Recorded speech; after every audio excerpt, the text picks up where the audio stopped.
Nicola Fox was doom-scrolling on a phone. She'd normally work through her breaks, but the backlog of autopsy reports to finalise was now so monumental, the only healthy way to deal with it was denial. She laughed out loud at a headline. A woman had accidentally joined a search party looking for herself. "Come on, focus," she muttered. "Those reports aren't going to write themselves." She put down her phone and logged back into her computer. The backlog wasn't because more people were dying unexpectedly. Rather, finalising each report took so much longer since the hospital administrators had replaced all the highly experienced typists with computer voice recognition. There were so many errors, and they were hard to find because they often sounded correct. Proofreading required hypervigilance. Or was it hypervigilance? A sudden sound caught her attention. Perhaps something metallic being dropped in the corridor. At least that's what she thought she heard. The second sound was much louder. A crash. Definitely a metal something clattering as it bounced across the floor. She stopped typing and looked towards the door. What was that? There was no doubting the third sound, a loud shriek that went on until it cut off abruptly, leaving a resounding silence. Nicola raced from her office into the corridor. Left or right? She heard laboured breathing and grunting. Left. The anteroom. She threw open the door and ran to the observation window. Mr. Mackenzie lay on the slab, mid-autopsy, his gaping abdomen revealing glistening loops of bowel. That wasn't unexpected. What was unexpected was that her boss, Bernard Henderson, was nowhere to be seen. Nor was Karen, their new mortuary assistant, who should have also been in the room, attending her first autopsy. Nicola could still hear a rhythmic, guttural grunting.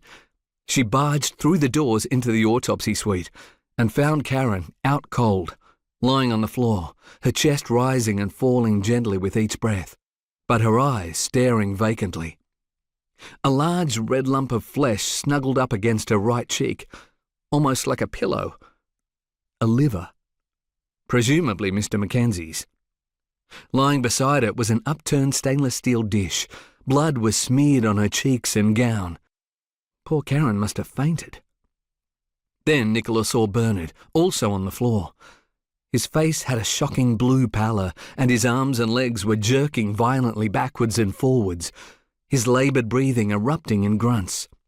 He was having an epileptic seizure. Nicola's training kicked in. She shouted for help, hit the emergency call button on the wall, and turned back to the chaos. Who should she help first? Karen was in no imminent danger of death. Pink skin, breathing quietly. She'd recover soon without assistance. But Bernard did need help. She rolled him onto his side, supporting him as the jerking of his limbs continued. Why was he having a seizure? In the 10 years she'd known him, he'd never mentioned he had epilepsy. A man appeared at the window, and she beckoned vigorously for him to come in. Stephen was their receptionist, and being both non-medical and very squeamish, always avoided what he called the cutting room. He stood frozen, eyes locked on the body of Mr. Mackenzie and the great gash in its abdomen. Nicola yelled, "Stephen, I need your help. Now." He entered slowly. His eyes averted and edged his way towards Nicola. "Karen's around the other side," she told him. "She's fainted. If you lift her feet up, she'll come round." Stephen looked over to Karen. As soon as he saw all the blood and the liver, he let out a groan and began hyperventilating, placed one hand on his chest and then lowered himself unsteadily to the floor. "Stephen!" yelled Nicola. He didn't answer. Just stared. His eyes unfocused as he sucked in huge breaths, then rolled to the floor.